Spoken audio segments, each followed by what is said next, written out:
আসসালামু আলাইকুম। আমি এখন যে জায়গাটায় আছি সেটা হচ্ছে আপনার মুজাফফরগঞ্জ থেকে অনেকটা ভিতরে মনোহরগঞ্জ।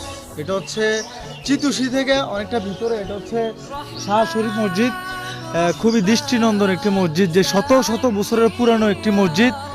যে আমি এখানে স্থানীয় মানুষদেরকে জিজ্ঞেস করছিলাম যে ভাই এই মসজিদের ইতিহাস কি। ওরা বলতেছে যে শাহ শরীফ নামে একজন লোক ছিল, মানে শত শত বছরের আগে, যে ওনার নামে এই মসজিদরা স্থাপন করা হয়।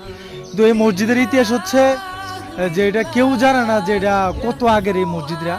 এখানে এই মসজিদরা শুধু আপনার নামাজের সময় খোলা হয়, 5 ওয়াক্ত নামাজ পড়ানো হয়। আর যিনি যে শাহ শরীফ, এখানে একটা বিশাল একটা দিঘি আছে, যে দিঘিটার পাশে হচ্ছে ওনার কবর। তো আমি স্থানীয় মানুষদেরকে জিজ্ঞাসা করছিলাম যে এটার ইতিহাস কি। ইতিহাস বলতেছে যে ভাই এটাকে কিছুদিন পর পর রঙায় অথবা রিপেয়ারিং করা হয়, কিন্তু এটা আর থাকে না, এটা আবার আগের কালার, আগের পুরানো রূপে ফিরে আসে। আলহামদুলিল্লাহ, আল্লাহ আলাম, আল্লাহ ভালো জানেন। খুবই সুন্দর একটি মসজিদ, মাশাআল্লাহ। এটা হচ্ছে এখনকার যুগে কিন্তু এসব মসজিদ হয় না।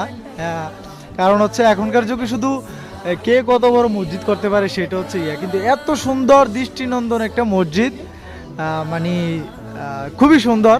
আলহামদুলিল্লাহ, আল্লাহ ভালো জানেন যে এটাকে আবার কেউ কেউ বলতেছে যে এটা গায়েবানা মসজিদ।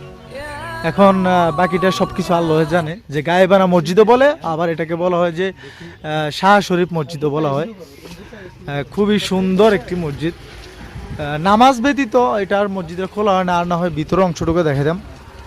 পাশে আছে যে একটা বিশাল একটা দিঘি। তো এখানকে জিজ্ঞেস করছিলাম যে এটাও নাকি উনি থাকতে, যে শাহ শরীফ যিনি, উনি থাকতে নাকি এই দিঘিটা খনন করা হয়। আলহামদুলিল্লাহ, কত সুন্দর একটি মসজিদ।